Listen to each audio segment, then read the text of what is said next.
What's up, guys, and welcome to episode 2 of the Crippling Crush podcast, a bi-weekly podcast where we just sit down, sometimes drink some beer, and just chat all things flesh and blood. As always, I'm joined by the lovely Semper, but this week we have I don't want to say even better guest. Well, it technically is, because Semper's not a guest. Semper is here. He's part of the furniture. But we have a wonderful guest in Flake. How are you doing, my friend?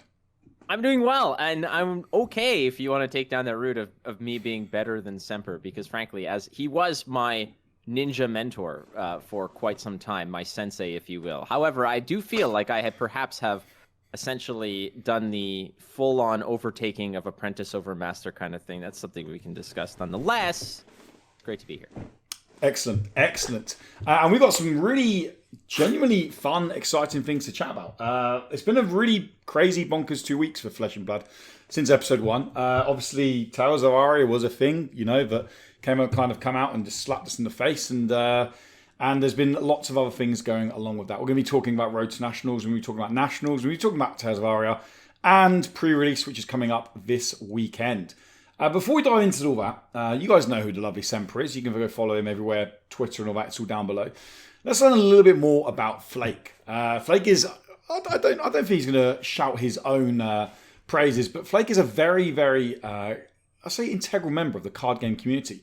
He's an official CDPR caster for their competitive card game. Gwent has been, I want to say around the world, but has been around Europe, casting, if I'm correct on that. But yeah, tell us a little bit about your history of card games and how you kind of came to be in Flesh and Blood, buddy, before we dive into the real meat of the podcast. Well, frankly, I mean, like the origin story here dates back to literally, and this is gonna date me like crazy. Was the late '90s was when I first got my licks in with any card game at all, which was Star Wars CCG by the now defunct Decipher company. Decipher made some of the most innovative card games of all time, and I stand by that. Star Wars CCG, Lord of the Rings TCG were two of the best card games I've ever played. Ever in life, and it's unfortunate that they just don't make anymore. That said, that kind of sparked into just dabbling into random other things, Magic, Pokemon, etc., etc.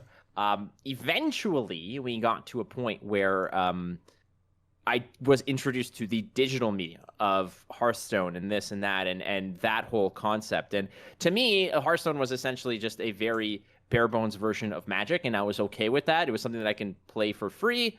That went into a whole, deep down nitty gritty rabbit hole, which led to everything. Frankly, absolutely everything. Be it Gwent, which I suppose I'm most known for, through to playing Legends of Runeterra, Magic Arena, it's a plethora of other titles like Mythgard Cards, etc., etc., etc. That said, you, Woody, were the one who turned me on to Flesh and Blood, and I will always owe you that, because it was a card game I had kind of heard of, chirping here and there, never really gave it a second look, because to me it was a matter of the fact that I just don't have time for new card games, and I like to know about them. So when I was watching you stream it, I asked you just very passively, what is this card game? Can you just walk me through it? And you graciously gave me a wonderful tutorial, and from that point onward, it was within literally hours I had already purchased a few boxes, a few starter decks, and it was off to the races, and I have never looked back from that regard. It is one of my favorite games of all time. I know it's still in its infancy, that can easily change, but in retrospect, some of my favorite card games ever are Lord of the Rings TCG, Star Wars CCG. This is very, very aggressively creeping into that top 5 of my all-time favorite card games ever. Yeah, and I mean, we Semper and I banged on about this last week, how I had done the whole classic, I'm never playing an IRL paper card game again. After Magic, I was like, nope, I'm done. It's a time sink, it's a money commitment, and yeah, but there you go. Flesh and Blood now. I'm probably as deep into that as I was Magic. So now it's, let's keep rocking with it. But no, it's, and like I said, it's an absolute pleasure to have you here and your deep card game experience. Road to Nationals. Road to Nationals is a thing, and it's where we're going to kick off the main topics. Now, unfortunately, as I said last week or 2 weeks ago, I unfortunately couldn't make my Road to Nationals due to some personal commitments at home. But these two lovely people did make it to Rhodes Nationals. Both played in one recently, I believe. So we're going to go over. And I suppose what we're going to see is how they compared from over the pond. Were they different? And also your experiences. So Semper, kick us off. You had one last weekend, right? And kick us off, kind of your deck you took, how it went, how it compared to your first RTN, everything like that, buddy. Yeah, so I went to Living Realms, which was considered the biggest RTN for the UK. I ended up taking Aggro Katsu, changing from my control Katsu that I took to the previous one because I thought that was going to be a better meta choice. I figured that there's going to be a lot of chain going into our RTN. And lo and behold, I played against one. Which I did win, but the whole time throughout the whole tournament, all I could think was, what if I brought Control Katsu? Which in my head was like the wrong choice, but in the end was probably the correct one to make. I ended up finishing 19th, going 4-2. But it all started badly. I ran into a Lumina combo and got destroyed for like 30 something damage, healing for 8, and I was almost broke by round 1. But I pulled it back. I was happy with 4-2, but I would like to. There it is. And Flake, what did you take to your RTM, buddy? And how did it go? Well, off of the wonderful advice of my former sensei, Semper, who told me to go ahead and work on Aggro Katsu, which I did, and I played in 3 RTNs over the span of about 8 days. And the first one was, it was legitimately a situation where I had practiced with a different deck, and I went in to the RTN having changed my deck completely, didn't have all the cards I needed, no Art of Wars, no this, no Fine Centers. I was actually just going in with slapped together piecemeal kind of deck that had the spirit of what I wanted to do, but didn't have all the right tools to do it. It's like you can have the know-how on how to fix a car, but if you don't have a wrench, what are you gonna do? If you have you can't fix an engine with a club, it's not gonna work out. So that's where I was pigeonholed into. It went okay. I went 2-3, having learned a lot. The next weekend, the following Saturday, I went to another where again I went 2-3. However, I got just dummied by chain players at the time, but you learn, and that was the important part. I once again came out with a 2-3 record, and I was okay. The next day was the sort of the reckoning. I had played with the proper deck. I had bought the cards I needed. I played with exactly what I wanted to play with. I went in with a plan. I had basically had the experience necessary. I went 4-2 as well. However, I didn't place 19th. I placed 13th, so suck it, Semper. Just saying. But in general, it was a really tight field. And I got dummied again by a Bolton Sabres list that I was not prepared for. I just was not ready for it. I was very, very happy with my 4-2 record, finishing 13th out of 60 or 70 some odd players. Was really good, and there was nobody went undefeated. There was a few. It was I believe it was 6 rounds. There was a couple 5-1s and a load of 4-2s. So everybody was just kind of beating up on each other, and ultimately, there was, I think, 3 or 4 4-2s in the finals, in the top 8. So I really just missed it out by a little bit. It was just, had I lost those games later on in the pairings, it would have been a different story. But I got my revenge on Bolton Sabres, which, again, caught me by surprise. After I lost to that deck, I spent literally 10 minutes with the player. So he walked me through it, and I took some of those tools and got paired up in my Game 6 against Bolton Sabres, and absolutely dummied this guy 34-0. I feel so bad, but I just abused this kid, and it was remorseless, and I have no remorse. There will be no remorse here. That is. I should say as well, actually, if anyone is watching live, as I poorly done my housekeeping at the beginning, we are streaming live on Twitch. If anyone wants to stop by and watch live in the future, we do stream these live on Twitch. If anyone is watching along live and they want to jump in the conversation, fire your questions in chat, and we will put them to people and chat about them at the end of the podcast. It's like the final section, so by all means, jump on and do that. But no, the RTNs, I was very jealous I didn't get to go to these because they seem like really, really cool events. Now, Semper's very new to the paper card game scene. Flake is very experienced in the paper card game scene. So what I want to ask you then, Flake, is knowing that you've been to these higher than, say, like for unlike Magic's your kind of standard competitive LGS Magic event, right? I know you've been to events that are kind of one or two steps above that, whether it be Magic or Star Wars card game. How did Flesh and Blood's RTN compare to your previous experience of paper card games? I've played in some Magic Standard events and such like that, and the thing about it, and this is not by any means an indictment on other card games, because it's just the fact that Flesh and Blood, the culture, the community and such, has been very welcoming. And I was very much, as a new player, it was a situation where when I walked into it, I walked into that community of that LGS or whatnot, that group of guys and girls who are playing this card game at that location. I am the new guy, and I was very much didn't want to step on any toes. I sat by myself and didn't want to infringe on anyone's little clique, because a lot of the times that's what it was in other card games that I'd play at other events. There would be these cliques or whatever, and they'd practice and play, and I would just wait for the event to go up, start, get my pair up, be courteous, be nice, introduce myself, have fun, and whatnot. This was a whole different story. People came to sit with me. They like the first day, they'd say, "Oh, like, what are you doing? How, are you new? Are you here for the event? Blah blah blah." And then from that point onward, every other event I went to, it was, "Oh, Harry, there's Matt, or there's so and so, or how you doing? How's your, are you still on Aggro Katsu? Are you back to this? Are you trying anything new? How did you do at that RTN? How did you do here?" It has been an incredible experience, that I have to say. The entire card game community, at least here locally, and I can only speak for what I've encountered, obviously, but here in the Greater Toronto area, it has been exceptional. The community itself, which has produced some of the best players in the world, and I'm not just saying that to brag. I am nowhere near brag away. echelon. You brag away. You've earned it. But being amongst those people has taught me how to be a better player, but it has also been a great. I've always said, or I've always thought, that my strength is just in how I can make the best of whatever the situation is, be it, losing here or there. I just like to have fun, and I like to create I'm not there to be famous. I'm not there to win the big one, although it is a great pipe dream. I'm there to just make sure that I have a good time. I learn something the next time I can improve. So what I bring to these events is just a personable character, a good opponent that is not going to be salty, is not going to be an asshole or whatnot.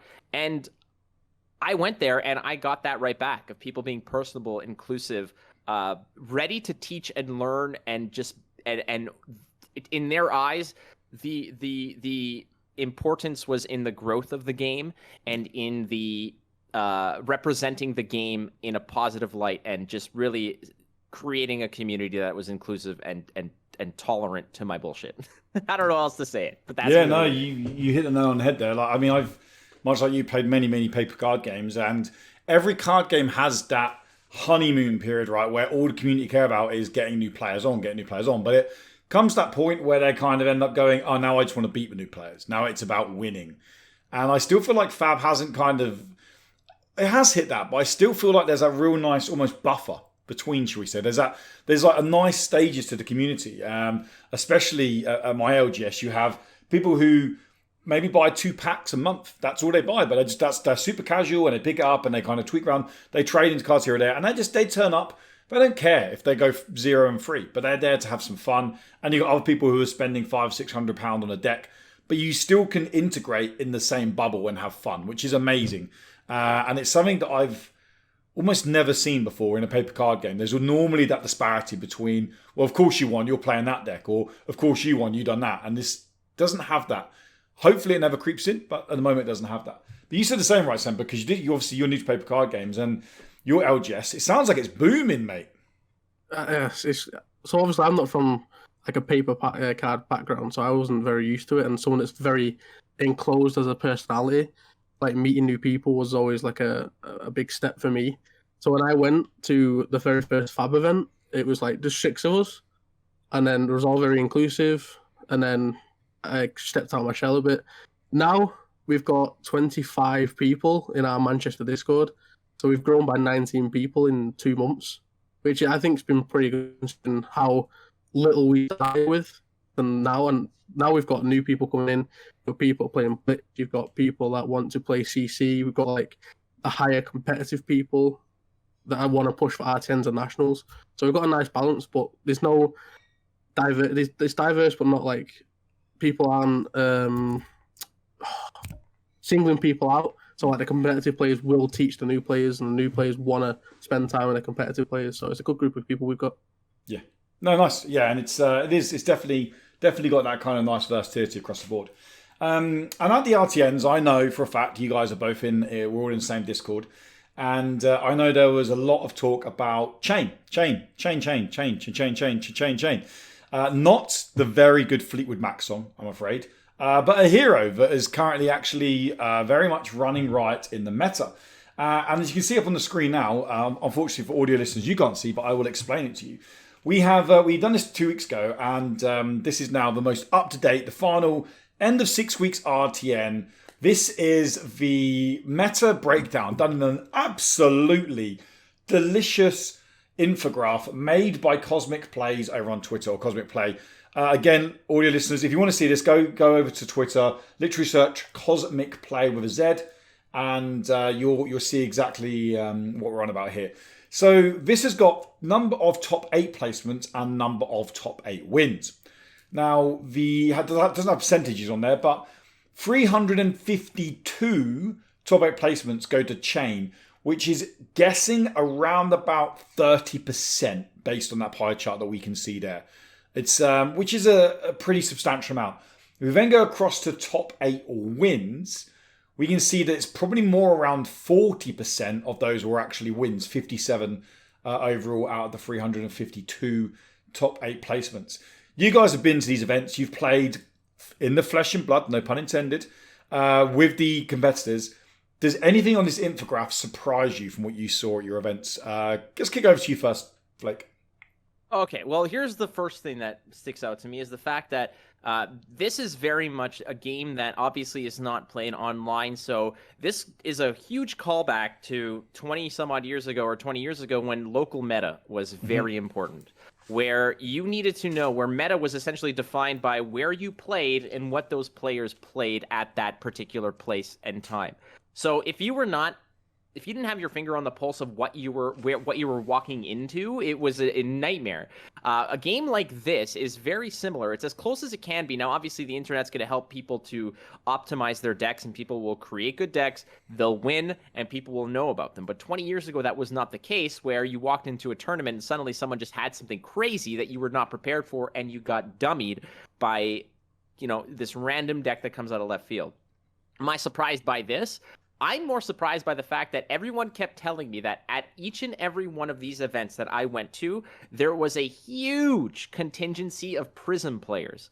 So I teched a lot of cards to counter Prism, and in my 16 RTN matches, I faced 0 Prisms. And that is freaking annoying because I was ready to dumpsterize the Prisms. I practiced a lot against Prisms. I never lost to a Prism, and I never matched up against one. But to just go on to this chain, tangent, I am absolutely not surprised because at every RTN I played at least against 2 chains minimum every single time. So 2 out of 5 chain, 2 out of 5 chain, 2 out of 6 were chain. And the thing that I believe is the fact that I just didn't get to face more chains because I was too far down and I had lost too early. So they had all sort of bubbled up to the top of the bracket and I never got to face them. This is a situation where it is chain is not just a powerful type of leader. It's a defining leader where you are either playing as it or to beat it. And everything else is extra gravy. Now, how people approach it is a different story. Is this good or not for the game?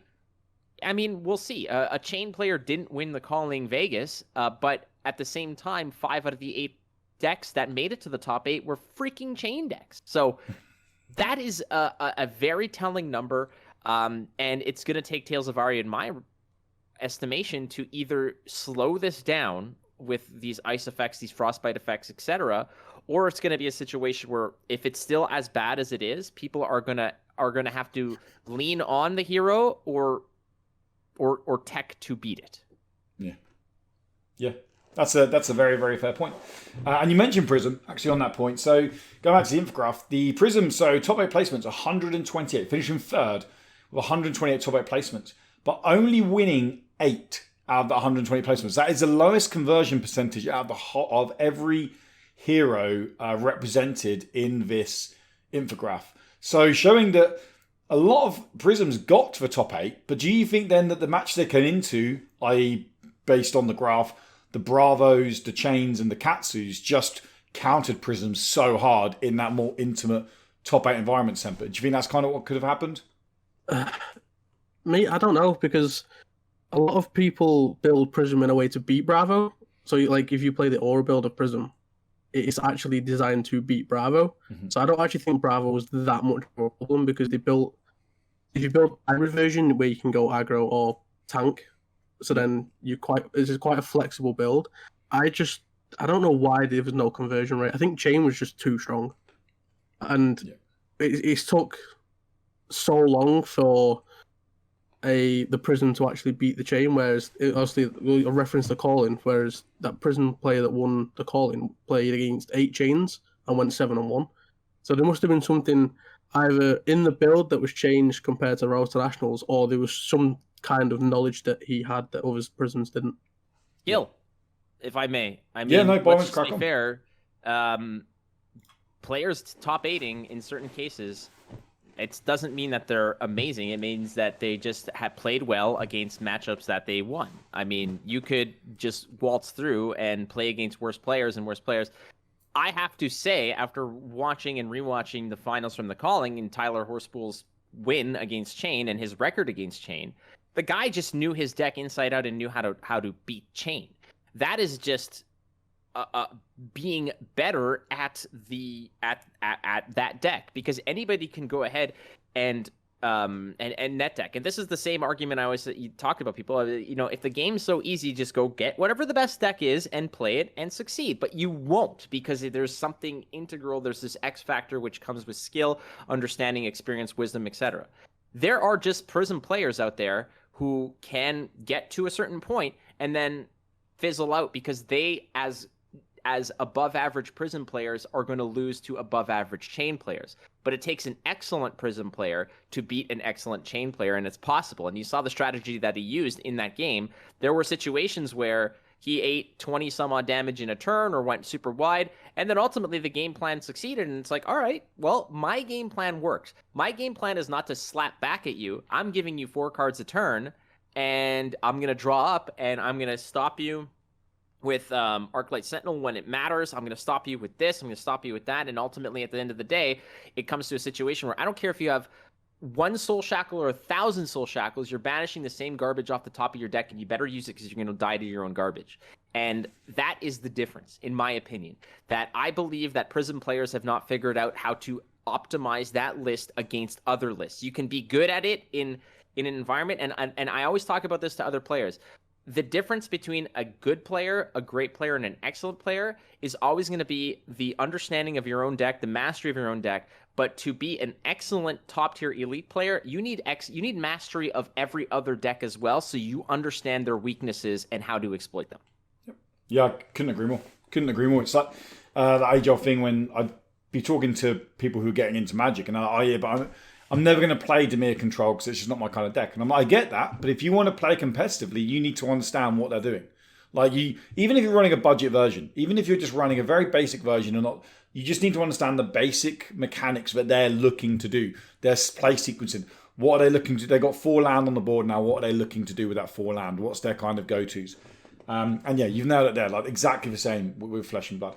That kind of breadth of knowledge across all decks is huge, absolutely huge going forward. And obviously Tales of Aria is going to completely mix it up. But yeah, so RTNs are done. RTNs are done. Meta reports out. Thank you very much, Cosmic Plays, for that. Again, follow them over on Twitter if you want those infographs. They are rather delicious. But what follows Road to Nationals? Clues in the titles, guys. It's the Nationals tournament. And the Nationals tournament was announced over in the UK, and I believe it was announced in the States as well. I'm not 100% up to date with the stateside and Canada's national tournaments, but it was announced in the UK, and it's happening at the end of October. So it's going to be a pretty big event. I'm heading up there, and Semper's heading up there in the UK. But I don't want to really chew the fat loads on Nationals this week. We would do that further down the line when it's getting closer to it. But what I did want to talk about, and this is something that is going to be globally as well, is obviously Tales of Aria is only a couple of weeks away. And, well, first edition. And this is the big point. Nationals is happening, but we don't have any sign of unlimited Tales of Aria, which is, in my opinion, going to create a real big, unfortunate gulf of the haves and the have-nots when it comes to the deck building.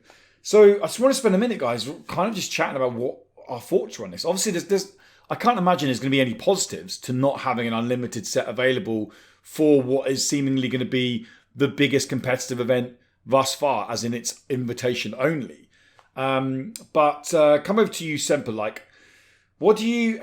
your thoughts on it. Like, your thoughts on them announcing this Nationals and there's still no sign of Aria Unlimited. I mean, I don't see a positive in it. Obviously, First Ed is obviously limited printing, so people have only got certain access. LGSs are severely doing allocation, so only a certain amount of people can buy a certain amount of boxes, which means then people have got to try and risk and spread the bets elsewhere and try and get their allocation if they want to play a Tales of Aria hero at Nationals. Yep. And then, obviously, that the people that can get cards gives an advantage over the people that can't get cards. And then it just becomes a real shit show, to be honest. Yeah, it's not good. It's not good. But there is maybe time that they might have announced it. We've got a month and a half to our Nationals anyway, as we're the first. So there's a month and a half that they can maybe change that. But I don't think it happened. We'll have to see. What about you, Flake, mate? It's something that I've definitely been concerned about because I've been grinding for Nationals experience points and to get to it as well. And I was late to the game in general. I came out when Monarch Unlimited basically came out. I knew nothing about this whole first edition, second edition kind of dichotomy of how they release product. I thought it was just, I sincerely believed it was a situation where we have X amount of first edition prints and unlimited amounts of unlimited prints, but they were released at the same time. Buy what you want. This is just the first cards that came off the lot, the first sheets that were cut and boxed. That's it. I thought it was just a collector's version of this extra luster to the card game for collectors only. And to me, it's like in Magic, you have the collector packs with the alternate arts and the this and the that extent. I'm like, okay, great. That is for certain people. That's not for me. I prefer to play. I don't care. As long as the text is legal, I will play the card as it is printed. I don't care about the picture so much.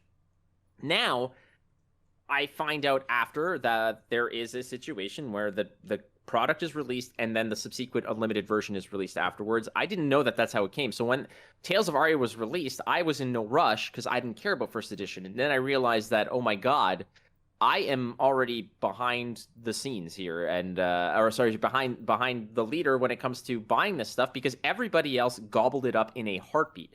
And to certain LGSs, some of them marked it up by insane amounts, double the price of what unlimited would otherwise be done. There are some LGSs that I go to and frequent that have not marked it up as much. They understand that it's a high demand thing, but the mistake that they admittedly make was that they put too high of a limit in terms of what you can buy. So rather than limiting it to 2 boxes a person, they limited it to 4 or 6. So the stock just got absolutely cleaned out because if I want 4 boxes, or if I want 8 or 12 or 16 boxes, I'm gonna sign up. My sister's gonna sign up. My buddy's gonna sign up. I'm gonna pay them back. They're all gonna get their stuff, and that's the way it goes. So people like me, who literally just wants a box, can't get one. And the ones that I can get are double to triple the price of what MSRP would otherwise suggest. And I cannot justify buying those cards, but at the same time, if I want to go to Nationals and be competitive and be relevant, there might be cards that I need. There might be a deck that I want to capitalize on, but I just can't get access to it. So I literally have to now network not only with the card gaming community, the content creating community, etc., but I am now literally networking with suppliers. I'm networking with people who buy in bulk and sell singles. That is really something that I didn't think I had to do, that I had to schmooze my way into and really use those aspects of my personality that are otherwise left in my 20s at the bar for whatever college party I was at, but have to sort of flirt my way into these relationships with these suppliers who buy literally 40 boxes, open them and sell the singles, and say, listen, if you can cut me a deal on 2 or 3 boxes, I'll pick them up, pay cash. Nobody needs to know, and it's unfortunate, but that is, in fact, the reality of it. And I don't know if I'll be able to compete in these nationals with what I have. And I know because how bad that can be, because I played in RTN, shorthanded, so to speak, without my fine centers, without my Art of Wars, without my Command and Conquers that I needed, blah, blah, blah, blah, blah. So I know how it feels, because everybody who wants to win is coming in guns blazing with every card that could possibly need. Yeah. Yeah, and there'll be arguments like that where people say, oh, just buy singles. But my counter argument to that is they're going to be inflated prices because the demand's going to be so high for them. People can inflate the prices, and it's a real shame. Like, if I'm being completely honest, during lockdown, during the pandemic, I kind of understood the staggered launch. I've never had to try to release a product to the masses and millions worldwide, dealing with production and shipping. I've never had to do that, so I can't comment how hard that is. And during the pandemic, it's going to be harder. So doing a staggered release, I completely got fine, get that one out there, then work on the unlimited and things like that. And Monarch was like, okay, we're in the UK and Europe, we were on our way out of the pandemic. I know the rest of the world, other places around the world are all different kind of stages. But now we're still not completely out the pandemic, we're a lot further along than it was. Businesses are very much back and flowing. I feel like this is going to be bad. My concern is if this is going to become the regular staple business model. And if it is, I think they're going to lose players pretty hard, because I already know of new players that I've got into the game who won't play the game because of this business model. Because they're like, no, I've played games before where they do this, and then you have to wait 6 weeks and everyone's playing the new cards and I can't play the new cards. It happened with Dragon Ball Super Card Game in the UK. Not because it was meant to, just because the distribution... in America, they had the cards and they didn't in the UK. So what people were doing who could afford it, they were buying the cards from America and paying importing costs. And they were going to UK events because they're perfectly legal cards because they're officially out. And they were playing these cards and trouncing everyone, and people couldn't get hold of it. And I saw that killed the game so hard in the UK. And I really feel like this is the last set they can get away with this. I think this is the very last set that they can go, hey, you know what, we're doing this staggered launch. I don't understand why. I get if it was a week. I get if you had, hey, there's pre-release this weekend, you can buy first edition at pre-releases, or there's priority to those attending a pre-release event, and then any leftover stock will be sold to the other people. Then 1 week after that, at the following weekend, we'll release unlimited. I know that's how Magic have done product releases in the past, and it's gone down pretty well. It gets people to the first event, and then people can play a week later. The fact that there is still no sign of this, and knowing that when Monarch was announced for unlimited, it then still took 8 weeks after it announced for unlimited to actually be in our hands. That's my big concern. And I feel for, I'm not competing in the nationals, but I am going up to compete in the Proquest, which Semper's going to explain in a minute. And I'm just like, I'm at the point where I'm like, do you know what? I'm probably not even going to play Aria. Because why? Why stress myself about trying to find the full min-max set on that when I can just go and play something that I know anyway? So it's got a kind of alternative reality, shall we say. Is there ever a world where Aria lands, people build these, people go crazy to build these Aria decks, right? And they've got these Aria decks, they take them to nationals, and they're beaten by current decks. It's completely possible. And one of the LGSs I play at, one of the people there actually printed whatever a lot of the cards were just to play test to see how they would react. And I beat them with Katsu. And a lot of that is just probably because there's still some cards that haven't been released yet. There's not a lot of practice with these. But you are going to potentially see a situation where it's literally, like you said, the haves and have-nots, where you're going to show up to an event and you're going to know who got their hands on Aria and who didn't, because some people will just be like, well, I'm still playing Chain and I'm still playing Dash and I'm still playing this. But then you're going to have all the people who are just rocking Oldhim or Lexi or Briar or whatever, because they got their hands on these heroes. And I'm not saying that to their detriment, because if you did good. If you can do it, because why wouldn't you? Yep. But I kind of tend to lean towards what you're saying, where it's going to become more and more critical for the company to sort of, like you said, to not stagger it as much, because especially in a season where there is a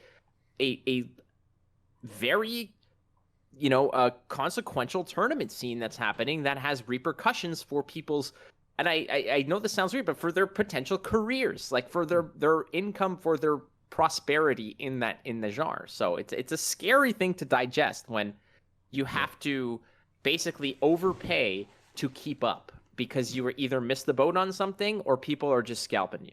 Yeah, no, completely, absolutely.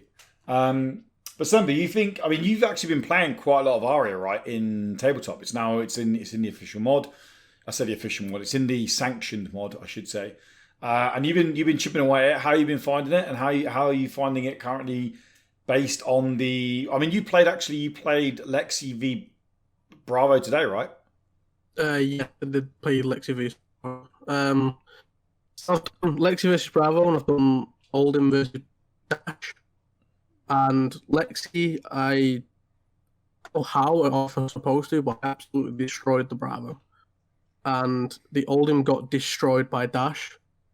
And obviously, this could come down to, obviously, we've not got the right lists, the right synergy, the right mathematical probability of how many ice, earth, lightning cards you need to fuse, the cards that you need to fuse, and how many cards you need in hand, and how it all plays out. But overall, I think Lexi's going to be fine. Briar, I've not seen a lot of, but in Sealed, I think she's going to be the best hero because there's no rune. And Oldham, I'm not quite sure when he's going to fit. I actually think Bravo is going to be a better Guardian than Oldham is, just because he has access to better cards. Crippling Crush is a massive, massive card. And then obviously everything that Oldham can take from Bravo takes anyway. Yeah. And there's an argument that maybe that Anathos is better than Winter's Veil, though. Who knows? Yeah, who knows? Who knows? As I mentioned, Proquest is also happening. This is, I'm pretty sure Proquest are going to be happening in all national events, but in the UK it's happening. And this is what I'm going to be playing in. So, for those who don't know, Nationals is invite only. It's everyone who's qualified through the RTN events, as well as it's made up by the top 64, I believe. Is that right? Or is it? So we've got Nationals. Nationals is different depending on the country. Okay, so we've got 96 people. 96. There you go. So UK got 96 people.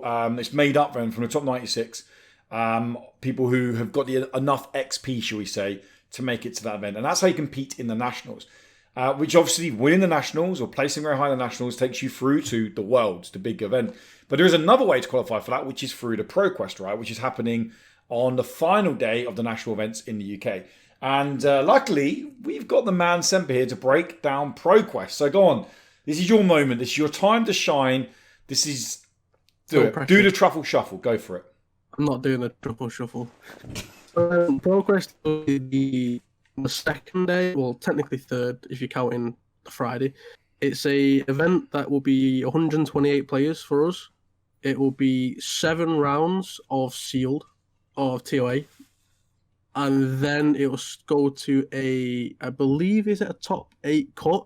And then the top 8 will draft for essentially the gold cold foil Arcanite Skull Cap that's up for grabs. But most importantly, if I was playing an event, more importantly, it actually offers you a professional tournament invite, which you can later use for a Pro Tour invite, which is happening next year between April and July, or the World Championships, which is happening next November, I believe. Yeah. So it's there's a lot on the line there. A lot on the line. It's nice that they're doing this. Hey, you know what? You didn't make Nationals, but there's this other route there as well. And even if you don't want to, even if you don't win it, again, like, we just love playing this game. And I know Flake sits close to me on this one in terms of Sealed being such a great format in so many games. So just playing, 7 rounds of Swiss is brutal, but 7 rounds of Sealed is something I could definitely get behind, because obviously you have the ability to actually almost deck build on the fly as well, being the fact that all your cards are your sideboard. So yeah, it's definitely something I'm looking forward to playing in. Now Aria, we've spoken about Aria. We've dipped our toes in the Aria pool, shall we say, in the springs of Aria. But let's just dive into it now. The set's not completely revealed, but there's a lot of spoilers out there. There's a lot of leaks out there. There's a lot of reveals out there. We had the calling, which Flake mentioned over in the US earlier or late last week.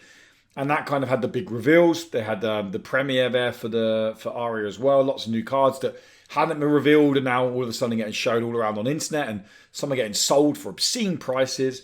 But all I wanted to go over first is just overall impressions. So, Flake, what are your overall impressions so far of just Tales of Aria as a set?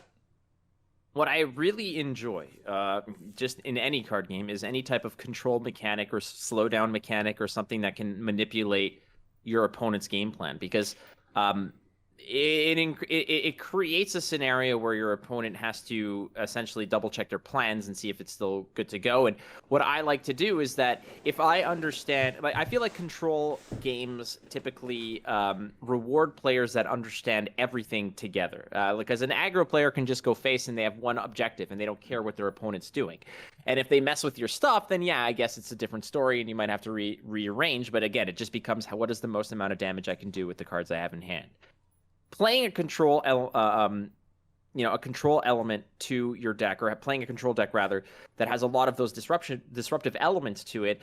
If you understand what your opponent is trying to pull off and the combos that they're trying to line up, and the fact that they've been holding onto an arsenal card, maybe they're trying to do something. If you could play off these frostbite tokens to slow them down and whatnot, and grind the game to a pace that you're comfortable with, that is something that I really enjoy. And I feel like when you're stopping your opponent from like Semper can definitely attest to this. The fact that, like, if you have your Tunic up to 3, you can Kodachi, Surging Strike, get all your stuff, go down to Magenshi, go down to Lord of Wind. All you need is that 4, and you can open with a Kodachi and do everything. Or if you have 3, all it takes is 3 mana to go down the entire route all the way down to Magenshi Station and end at Lord of Wind Castle, and you're good to go. If you are just paying 1 more for that, you are screwed, because a lot of these decks are relying on the perfect pitch, the perfect payment, the this, the that. So these frostbite tokens and that kind of element is something that I am so interested in, that I am so inclined to try immediately right out of the box. Not because it might be good, but because it's something that I enjoy and that I find I get the most enjoyment out of, is adding extra layers to your opponent's game plan that they have to dig through while you yourself are just cruising through and on track to your whatever your win condition is. Yeah. Efficiency is so important in Fab, right? Like, being so efficient with your resources, to your attacks, to make sure you're spending every point, getting every point of damage possible. And just having, like you said, that one additional resource cost, it just throws that tiny little speed bump into your efficiency plan. Wow, that can throw a whole turn completely out the window. But yeah, Semper, I'm pretty sure you're excited for Tales of Aria, right?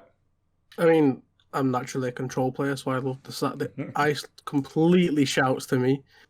But I think I'm more interested to see how the older heroes do the newer heroes, whether or not the pace of the game does slow down, whether or not the combo decks start to come out like Viscerai OTK, and then if Viscerai OTK starts becoming a thing, then do the aggro decks come back out to counter this? So I think we can get a proper CCZ triangle going on, so which would be a really interesting meta state to look at. But I think Tales of Aria brings a different aspect to it as well, because I think the most fundamental part about Fab for me is knowing how to block. And because people that are quite new to the game that have come in and started playing Chain, where they don't want to block as much, I don't like, maybe they will start to falter because they've not really got down to the nitty gritty of I need to know how to block. Like, Control Katsu really teaches you the fundamental how to block. Yeah. So I think it would really change how the game is played. Yeah. Yeah, no, it's, I think it looks like a fun, 2 weeks ago I was sitting here throwing my toys at the pram, saying about how I was annoyed because they put my girl Azalea onto a weapon, and I was like, I've ruined it, this is an apology about Ranger, and I was ready to stand up and start a whole movement over it, but I didn't. It's cool, I got back in the pram, I put the toys back in there as well, and I just dealt with it. But yeah, it looks like a really cool set. I mean, I love the artwork on it. I understand when people say they don't like the artwork on this set. I do get that, because it's very different to previous. It's very almost fairy tale-esque compared to the more visceral elements of, say, Crucible War. So I do get that, and I know art's very subjective, but I personally love it. I think it's going to be a really fun set. I think this is going to be the set that's going to round out the Fab experience in terms of there's going to be tangible control. I know control exists at the moment, but it's not. I feel like control's made in decks that weren't initially designed to have control, and it's put in there. Now I feel like this is going to be a tangibly built control. I mean, like you said, aggro and combos, and there's going to be a lot of variety going there. So I'm definitely excited about the set. But it's control that's outside of defensive reactions. Yes, yeah, it's control that does not want to necessarily take you to fatigue. It's a control that adds an extra layer, and like you mentioned, a speed bump to your plans. It's something that creates an inefficient turn for you, or a turn that suddenly is going to take an extra pitch that you didn't need. Again, when all is fair and everything's even Steven, you have a game plan. You look at your cards when you're evaluating how you want to block, etc. Yada yada yada. This, that, and the other thing. Sometimes, like Semper said, learning how to block is important. And the best thing that I have ever done was influence the other Katsu players in my area, where I'm saying, if you're playing aggro, you don't block unless there's an on-hit effect that stops you from kicking the crap out of them. Like, literally, just you eat it till you're at like 12, and then you can worry about it then. But you are basically unless your hand is pure hot organic garbage, you don't give them anything. You just come back and smack them in the face over and over and over. But this is a different story, because suddenly if there's an on-hit effect that creates a situation where if I don't block this fully, I'm taking a Frostbite token. Suddenly, I can't pitch I can't pitch this red to play this. I got to pitch a yellow to play this. I don't have a yellow, which means I got to pitch the blue. But I wanted the blue for something else. But yada yada yada. It goes down this entire rabbit hole of nonsense. That is the kind of control that is really great when he digs into their mind, where it's not just a matter of blocking attacks, because blocking attacks is great. That is, to a degree, control in some form or facet. But control is also about manipulation. It's also about disruption. It's also about your win con is snuffing out their win con. And fatigue is not necessarily always going to be the end game there, because you're going to be clapping back. But if you could stop them from having the smooth run of what they want to do, that one, like I said, that one, you can go down the entire Magenshi Express off of 3 mana. But if you hit with one Frostbite, you're screwed. You can't do it. And suddenly the card that you wanted to, trade up with Katsu to get another combo piece, now you need that to pitch just to play a 3-cost Surging Strike, which you can't do otherwise, or yada yada yada. It's an extra layer that is great. It's a fleshing out of what control can be. And the early iterations of control were basically fatigue style builds that were blocking a lot of attacks. I think opponent manipulation is the best way to put it, with like cards saying like discard or pay 2 resources or pay 3 resources to not give this attack dominate. Obviously, you've got thump with on-hit effect of discarding cards. So I think it's all adding an extra decision that your opponent has to make. Yeah. And the nice thing about it as well is we're all talking about what it's going to do to the opponent, is it also gives them a chance to react, right? As in terms of back from my Magic days, when I'd play a counter spell, the good Magic players would know how to manage that on the fly, would adjust on the fly and be like, okay, you're going to do that. I'm now going to go down this line of route. Whereas at the moment, I feel like Fab is not quite, but still that kind of, oh, it's my turn. Oh, it's your turn. Oh, it's my turn. Oh, it's your turn. And this is going to bring that element of, hey, it's still your turn, but you know what? I messed up your turn at the beginning. And how you plan stuff out is going to play that around. And I always like control mechanics when it gives enough weapons in the arsenal for your opponent to still have a way of getting out of it, right? So there's still ways around it. It's not a case of, oh, I've just done this, you can't do anything now. It's a case of, hey, it's going to cost 1 extra, but what you wanted to do isn't the most optimal. Maybe you're going to take an extra turn to do it now. And I love that when you kind of offer these real, again, I said speed bumps.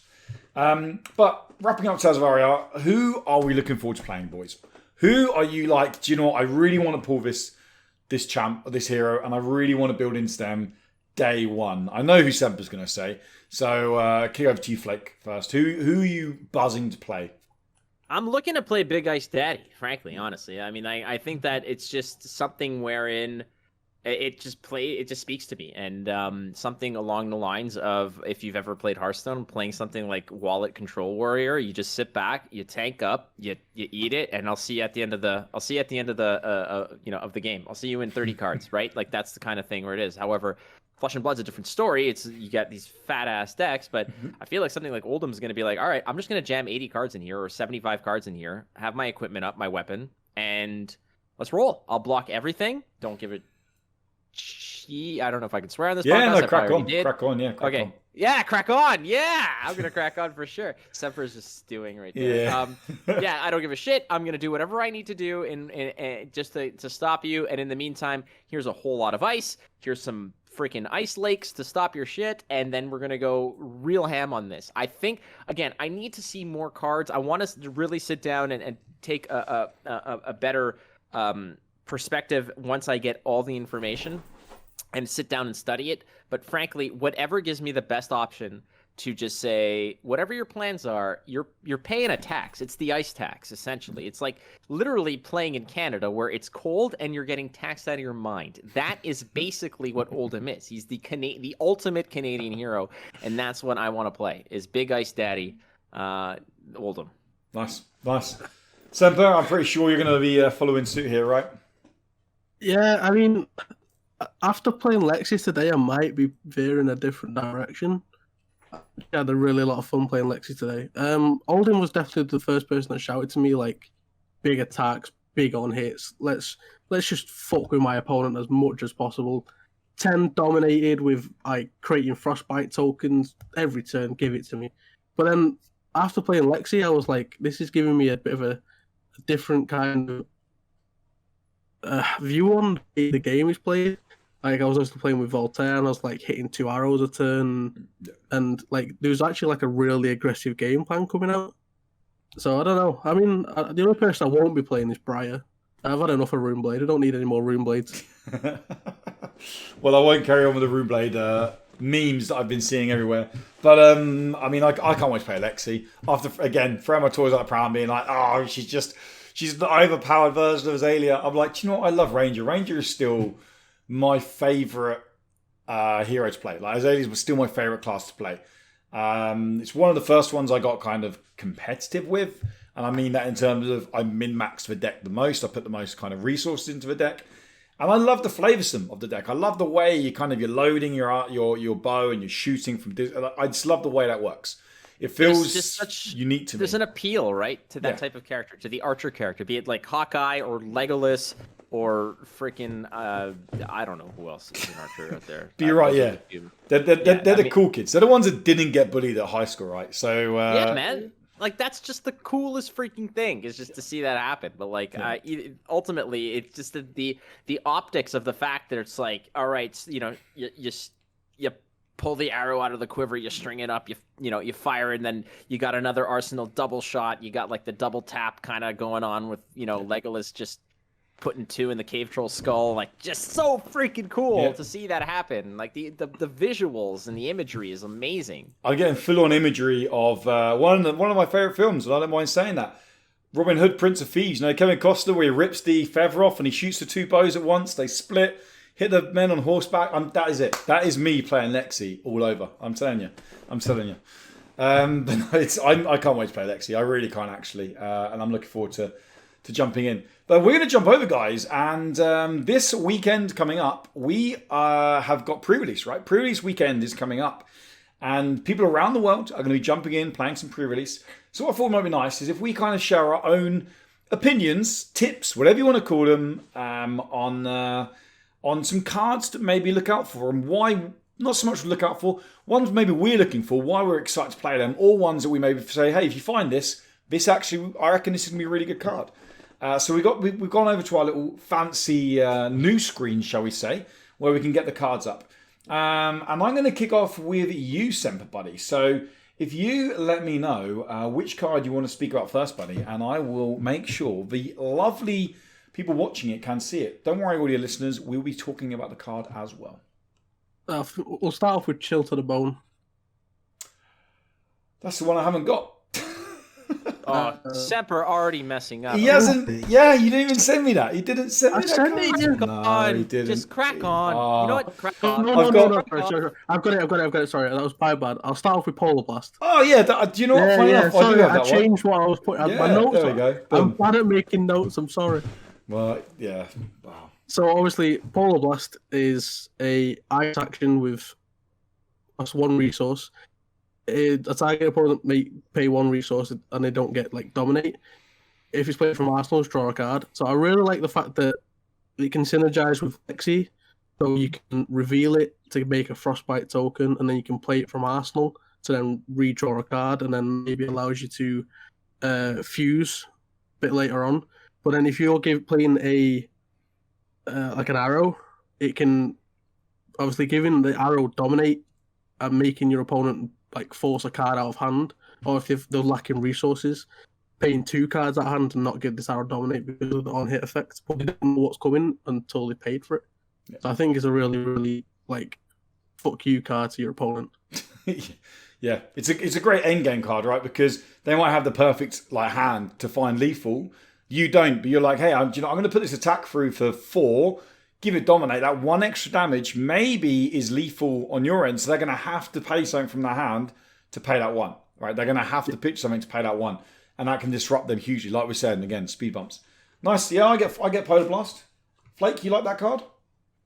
Polar Blast isn't bad. I mean, like you said, anything that is making your opponent, that's taxing your opponent is going to be impressive, because it's not just a matter of you're not floating mana from turns ago. It's the fact that you have to actually ditch a card to pay that. Yep. So it's a situation of, okay, do I pay this, and at the moment that you have to pay this, you have no clue what the follow up is going to be, right? So this is a situation where it might actually be a feint, kind of a little bit of a bluff to a degree, where you pay this and say, all right, something big's coming, and I want it to hit. Yeah. So they go ahead, they pay 1 because they want to be able to block the nastiness that's coming out next.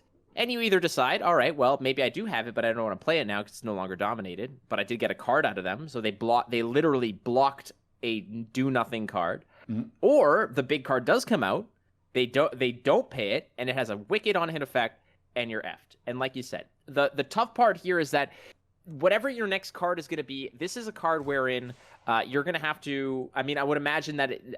does this card have a yellow and a red option as well? Yeah. So this is a situation where just the blue version is good enough, I feel, because it's still pulling a card out of your opponent's hand, but at the same time, it's good pitch if you need it. It's good to pull a card out of your opponent's hand, and if they don't, well, they're blocking a card for nothing, and that's what you're looking to do is to weaken their clapback turn. So if you're playing this card out of hand, for 1. If you can pitch a blue, play this, play another 2-cost attack, which is likely a very powerful attack, those are 3 cards that you've done together to really do damage and cripple your opponent. Now, some might argue that giving a card dominate might be detrimental, because a lot of the times you actually want them to give you their hand to block stuff. But if the on-hit effect is there, dominate's what you want. This is a very good card. Nice. Where are we going to next, Semper? We'll go Deep Blue next. Deep Blue Sea. I do love me some sharks. Okay. So Deep Blue, obviously aiming this at Seal. Deep Blue is put a card from your hand on the bottom of your deck. Destroy Deep Blue, gain 3 resources, go again. So if you're on a resource-heavy hand, and like I have done many times playing Katsu, when you draw a red hand and you want to cry, Deep Blue can just literally put one of those red cards to the bottom and gain 3 resources, so you can actually have a functional hand. I think it's generic, it can work, and it's just got its shooters. Yeah, it's a common card anyway, and so for those who don't know, pre-release, any tokens can be proxied. So if you don't find the hero or the weapon, as long as it's not the majestic weapon, then you can proxy that into your game as pre-release. Equipment isn't tokens; they're actual cards, so you can't proxy an equipment. So although this doesn't, like you said, have a block value on there, the fact that this has a passive that can give you 3 resources is pretty huge. You're not paying anything for it. You're just putting a card at the bottom of your deck, right? So it's it's definitely one to set up, even potentially for lethal, right? Like, hey, you know what? I could go for lethal here. I've got the extra 2 resources now. Or to get out of what we said earlier. If you're playing against Naldheim and you end up getting some extra resources to pay, maybe you had the perfect turn set up and you're like, I can't now. They've got 2 Frostbite tokens out. Deep Blue could easily get you out of trouble there. I agree. So it's definitely a good option. And your final card, buddy? So my final card is Emerging Avalanche. It's Ice Fusion. Go again. When Emerging Avalanche enters the arena, if it was fused, create a Frostbite token under your target's hero's control. At the beginning of your action phase, destroy Emerging Avalanche, and the next attack action card you play this turn gains +3. So it's an Elemental Guardian action aura. I said all the words there.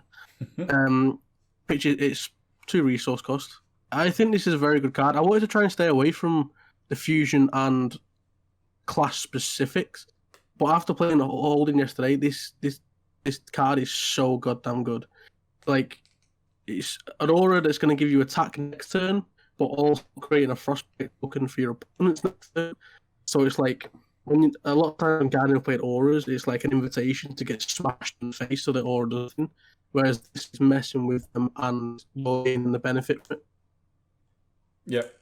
Yeah. No, it's it seems, like I said, it sticks with the classic Guardian thing, right? Of, hey, we're charging for next turn, much what Bravo does anyway.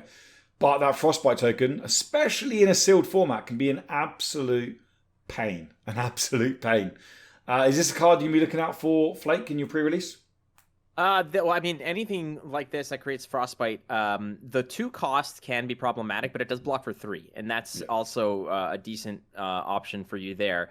The +3 attack is definitely going to help bust through. When you're playing in Limited, you're playing with basically young versions of heroes, right? So you're not playing with the full health that you could. So eating a 7-point attack is going to be tough because it's likely going to either crush you or you're going to have to donate cards to it because there's not a lot of leeway in Blitz format, right? There's not a lot of room to mess up. So giving extra attack, big swings are so vital in Blitz because if you just take one off the teeth, you are basically up against it for the rest of the game. So yeah, good card. Definitely. And then on that, Flake, over to you, buddy. What the cards you would like to speak about? Which one do you want to go through first, my friend? I believe I had mentioned Channel Flake Frigid. I don't know if that's on the docket. It is indeed. We have it there. Look at that. Oh, see, look who's prepared, Semper. Look who knew and read the notes, mofo. Yeah, there it is. All right, Channel Lake Frigid. Now, 2 things. Number 1, the art is so freaking beautiful. Now, I didn't want to slam all Majestics in here, but I figured that if you do have a chance to grab this, I played against this. It is a sincere pain in the ass because it's not a Frostbite token. It's this overarching Frostbite token that just stays on the board. Now, every time that they basically pitch ice, you need to pitch, 1 ice to play it, or to keep it on the board, pitch 2 ices for the next one. So it becomes more and more difficult to keep on the board, but I've played against this where 2 turns in a row I had to deal with it, and those were essentially, for me as a Katsu player, against this, I just had to sit back and play defensively for those turns. I had to wait this mofo out because there was nothing I could do. A 1 resource Kodachi was a 2 resource Kodachi. Everything you do is taxed by 1. This is a card that will literally slam the brakes on your opponent while you can just go ahead and, pump the gas and on them and continue to push forward. It's a difficult card in Limited, I would imagine, to obviously pull out of a pack, but to keep on the board. But even for 1 or 2 turns, if you can keep this for 1 or and magically 2 turns, it will change the dynamic what your opponent's trying to do. A 1 cost tax on everything they do, including their hero abilities, is massive. Yeah. I mean, this card. As soon as I saw this card for the sealed format, I thought, if I pulled this card and I'm looking around me and majority of people are building Lexi, this card seems like an absolutely amazing card. Because Lexi seems quite cheap and big damage. She can get big damage out off 1s and 2 cost cards. And I was thinking, if you could get this on the board and keep it there, this could literally shut Lexi down pretty hard in sealed. Yeah, every ability. Cards and activated abilities, not your hero's abilities, all activated abilities. Anything that you say, I'm doing this, and then I'm doing this, and I'm revealing this, and pay the piper, mofo. It costs money to make money in this case. That's what Channel Lake Frigid is. Okay, and your next card, buddy. I believe I have selected, and I'm not entirely sure, is it Winter's Bite? It is indeed. Heck yeah. Suck it, Semper. Okay, so Winter's Bite, very simple, very straightforward. It's literally, it's basically airmailing an FU to your opponent. It's, you have different colors of this. In the common slot, if you are looking to just basically buy time, this is just a situation where, we're showing the red version, but yellow version or blue version are probably just as good. This is basically saying, give me a card or pay 3. It's a pay 3 or FU. Either way, the taxes are due. And in this case, Winter's Bite, I would say that the blue version is probably the better version here because either way, you're getting a card out of your opponent's hand. But anything that just basically buys resources out of your opponent, or that can be then transformed into resource that you need, not bad. I think that this is a perfectly fine card to include. You're going to need to fill your decks up in limited with, I don't want to call it garbage, but you're going to with low impact cards. So either they're fuel as a pitch, or it's a situation where on your turn, if you do not have much to do, you can just go ahead and toss this out there to get your opponent to ditch a card out of their hand, which weakens their further turns. It's a great way to capitalize also on top of something that is giving your opponent a frost token. So they might pitch a card and suddenly you drop an ice token on them, or a frostbite token, and now everything else is more expensive. Their first move is going to cost a little more, so it just slows the game down. In the common spot, I like this card as an ice action. I just like the ice actions in general. Yeah. And for our audio listeners, as Flake said, it is nice action. Its target hero discards a card unless they pay 3 resources. That's on the red. The resources that they pay scale down, 2 for yellow, 1 for blue. But I agree. The blue one I think is crazy good because, like you said, pitches for free, gets a card out of the hand, whether it's to discard or they're paying a resource on it. So it's a very, very good card. This is a Semper card, I feel, as well. I thought it's a card that Semper might enjoy quite a lot. Definitely enjoy this card. I mean, I played against Adam before, and he played 2 of these in a row. So I discarded because I didn't have anything really to pay. And then he ended his turn. So I discarded 2 cards from my hand. I'd lost my turn just because he had nothing to do, and now I had nothing to do. I pitched, hit him with a hammer, and went. My turn was going to be great until then. Yeah, it was going to be. The key word was. This is. Yeah, this is essentially this is the rain on your parade is what it is. You had all these amazing plans to go have a picnic, and suddenly the clouds roll in. Winter's Bite just ruins everything. And your last card then, Flake. I believe it is Glacial Footsteps. I had 2 of them because I knew you had 2 on the board, so I had both ready because all right, unlike Semper, I read the notes. And let's just be fair. Look at the bottom left of this card. Now, you can't see it if you're in podcast land or radio land, but that is a fat 10. That is 2 digits of attack. Get off me. And what does that say in bold lettering there? Friends, is that say dominate? Oh my god, a 10 attack dominate in limited. Get effed everybody. Now, I get it. It costs 6. I get it.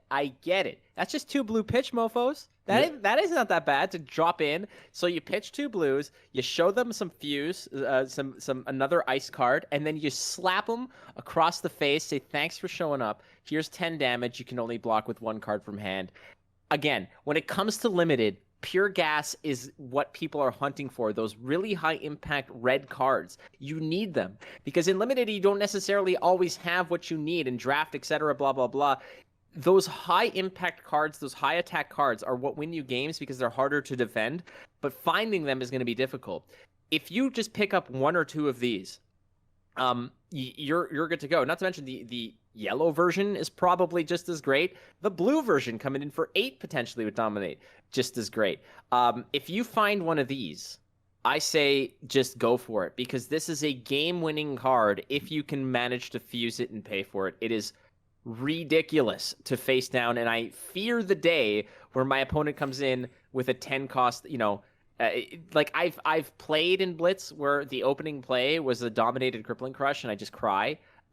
This is just as nasty. Yeah. So like you said, Ice Fusion. If Glacial Footsteps was fused, it gains Dominate as well. 10 damage, like you said, does cost 6. Now, even one thing I noticed a lot in this set, there are a lot of 2 blockers. There are a lot of 2 blockers. So even if you don't get the dominate off on this thing, this has potential to their whole hand to block and still do 2 damage. Like, that's how crazy this card can be. Even if you don't fuse it, you're still potentially going to be getting their whole hand out as a block and they're taking 2 damage. Like, this is, like you said, this is a huge card. And yeah, for sealed, having that kind of absolute burst out of nowhere, this nails it. Nails it. I mean, Semper looks like he's lost in La La Land. Just looking into the Glacial Footsteps eyes. He's in the daze. I mean, it's a great card. Even if you don't get the dominate off, he's 10 attack. In limited, that's just disgusting. I know it costs 6, but just all you got to do is put a few extra blues in your deck and you're good to go. Yeah. It's bonkers. Yep. No. I mean, pack this in your arsenal. Let's just be fair. Like, you slam this in your arsenal, and limited, your arsenal cards are there's only certain amounts that have bonuses out of arsenal anyways. If you jam it in there, you're not worried about Command and Conquer. It's not in this set. Just leave it there until you get that perfect hand. You might just play defensively until you get there. Make them discard their hands with all the other kinds of ice cards that you might have, etc. Long story short, you drop in with this bad boy at any point, and like Semper said, it doesn't even need dominate. The worst case, it slams in for 10, you tickle in for a bit, you have a whole brand new turn the next time. Yeah. But ideally would dominate because you want to get them to a position. This to me is like one of those finishing cards. Yeah. If you're working away at them and suddenly you have them at 8 and you jam this in with dominate, that's the end of the game. Because like you mentioned, Woody, there's a lot of 2 blocks. Yeah. However, this is a 3 block, so it's even got that going for it. Yep. And obviously being in limited format, equipment is going to be sparse. It's no one's probably going to run a full set of equipment in there with their decks because they just won't find it out of the 6 packs that they're going through. Even if like Deep Blue, it has no block in it as a piece of equipment. So it's Glacial Footsteps is absolutely terrifying. Which then takes me onto my cards. So normally when I recommend sealed cards to people, I very much go down the generic routes. No, I don't think any of the generics have actually been revealed yet or shown off. So I couldn't go down that. So I kind of went down cards that I thought were as close to generic as possible, but I think do some pretty good stuff that you can, if you find them, they're going to be a nice little side salad. None of these are going to be leading cards. They're going to be cards that can definitely fluff your deck up a little bit. And we're kicking off with Entwine Ice. So it's an elemental action attack card. Ice Fusion. If Entwine Ice is fused, it gains Dominate. It's as simple as that. It's a 1 cost 5 damage. And as Flake was saying, with the lack of like equipment on the board, with these 2 blockers, you only need to pitch 1 to play, to then refuse 1 to play this. And at most, you're probably getting 2 damage through, if not 3, depending on the blocker in hand. And that chip damage coming through, in my opinion, is great. And it's a super cheap card. Even if you don't dominate it, one pitch for 5. If you got a bad hand, it's a nice easy card to do. So that's kind of what I went for. Like you said, that burst damage. Here's 1, here's 5. Take that. Then I went on to Frost Fang. Frost Fang is a card that I really like the look of. So we're looking at the red one here. Costs 2. If Frost Fang hits the hero, they discard a card unless they pay 2 resources. Very similar to the Biting Frost. Is that what we called it earlier? I even can't remember the card now. The one that Flake spoke about. The Winter's Bite. So a little bit similar to that. It's attacking for 5. So 5 damage going through. If it hits, this is potentially 3 blocks from the hand. Again, if they've got 2 cost blockers in their hand, they're going to have to spend 3, or they're going to block 1 and discard a card, or pay 2 resources, which is effectively discarding a card. So it's again that pushing damage without too heavy of a cost, and while still getting that little on-hit effect going on. This is a rare, so it's going to be a slightly less chance to find it, but it's definitely something that you can still. I think it's going to be. If I find this, I'm definitely putting it in my deck. There's no denying that. Finding this at yellow is not even so bad. Again, you want to get those awkward situations of those weird numbers at 4 or 5, right? Where it's going to cost a card and either 2 cards or a card and an equipment to block it. Yep. If this is coming in at 4, they don't want to pay. Put it this way: they're paying, either they're blocking it and discarding a card anyways from hand, or paying 2. This is a 2-card block every time. Yeah. Every time, either you block it and take damage and discard a card, or pay. no matter what, this card makes for awkward blocking situations. Again, on first look, it's like, okay, yeah, if it hits, whatever, blah blah blah. This is costing your opponent potentially 2 cards or 5 damage and a card. Yeah. And also, I've got to say, the artwork. I know those, again, listening can't see the artwork, but just go check the artwork out. Frostfang, it's this mutinous but glorious wolf is the only way I can describe it. And then the final one I went with was Weave Lightning. I really like Weave Lightning as a card. So I went for the red Weave Lightning. The next lightning or elemental attack action card you play this turn gains +3. If it's fused, it gains go again. And again, it's even without the fuse, this is just a cheap card that it doesn't cost anything to play, and given that +3 could be enough of, well, hey, I'm now going to go find Leaf. I'm now going to, again, go back to Frostfang beforehand. This makes Frostfang an 8. So all of a sudden, Frostfang being an 8, and if it hits, they're discarding a card. This is almost now getting your opponent's whole hand out to stop them from that on-hit effect. And Weave Lightning as a card, although it being a lightning action card, can fit in almost any deck, mainly because it's your next lightning or elemental attack action card you play this turn gains +3. And it's just a very nice, simple, no bells and whistles card that can just buff your cards and help find that extra little bit of damage over the top, which is sometimes all you need in sealed format. Yeah, 3 for 0 with like an added bonus with the go again is always going to be good. I always like buff cards. It makes your lesser appealing cards that much better. Yeah, definitely. Buff cards from many years of playing Magic sealed. It's those cards that buff the other cards that often win the sealed decks. Like it really is. But yeah, and that's our recommendations. That's our little slide through the world of pre-release Tales of Aria. So it's that's this weekend, and best of luck to anyone out there competing in that pre-release event. I'm definitely looking forward to getting to one. I mean, if we all lived closer and there wasn't a massive sea in the middle, Flake, then I'd love us to play in one together. But unfortunately, that's just that's the way the world is. It's an evil place, but it's the way the world is. I don't play with Manchester people. They're terrible people. Hence why I live down the south as well. I don't either. I'm just going from what you guys say, and that's I'm just gonna crack on with that. So. Yeah, you crack on. But no, that's going to wrap us up, guys. It's been an absolute pleasure sitting here and chatting to you guys about Tales of Aria, getting your thoughts on the RTN and Nationals and the whole First Ed stuff. So yeah, a massive thanks to both of you, but a huge thanks to Flake for giving up your time and stopping by and joining myself and Semper to indulge in the world of Flesh and Blood. Anytime I can have a platform to go ahead and tell the world that I am now the superior ninja player over Semper, I will take that opportunity. Unbelievable. I believe it. Fair enough. And Flake, you have recently started I actually caught about 20 minutes of it today. You did like a Flesh and Blood podcast interview show thing with the caster, right, from The Calling? Yes, Tan and Grace. Cool. Again, plug your show away. Where can people find it?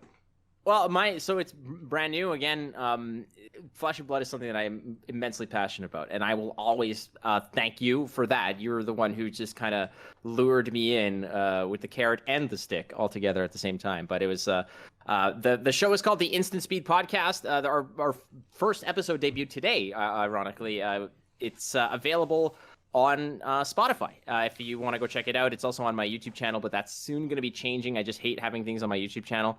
That said, check out the Instant Speeds podcast. Our first guest was Tan and Grace, who was the official caster at the Flesh and Blood calling event and called the finals. Really awesome dude. So I appreciate the opportunity to slide that out there. No, it's good. Like I said, I watched 20 minutes of it, and you're you have such a great. I can't remember what it's called now. You used to do a show where you used to do interviewing with people, and I always liked the kind of the manner you went about your interviews. So I honestly was enjoying the content, and it's only right that you get out there, and we're all in this fab community together. But yeah, no, and that's to wrap up. So again, I would say a thanks to Semper, but as we know, he's from Manchester and they don't deserve it. Yeah. But seriously, and like the worst of that area too. Like that's just that is true. Old Trafford. He's literally from Old Trafford. But anyway, guys, so much trouble. That is gonna wrap out, guys. A massive thank you to everybody who stopped in and watched along with us live over on Twitch. You can find this on YouTube as well and on all podcast services. It's literally, I checked this morning, it is on every podcast service. I think it's 27 podcast services we're currently on, so it is everywhere. So if you've got a podcast service, you're probably going to find it. And if you enjoy it, hey, why not maybe leave us a nice positive review? If you don't enjoy it, then just you've not made it this far anyway because you didn't enjoy it. So I'm not speaking to you guys anyway. Have a good one, guys. Take it easy. Stay safe. Have fun. Be good. And until next time, goodbye.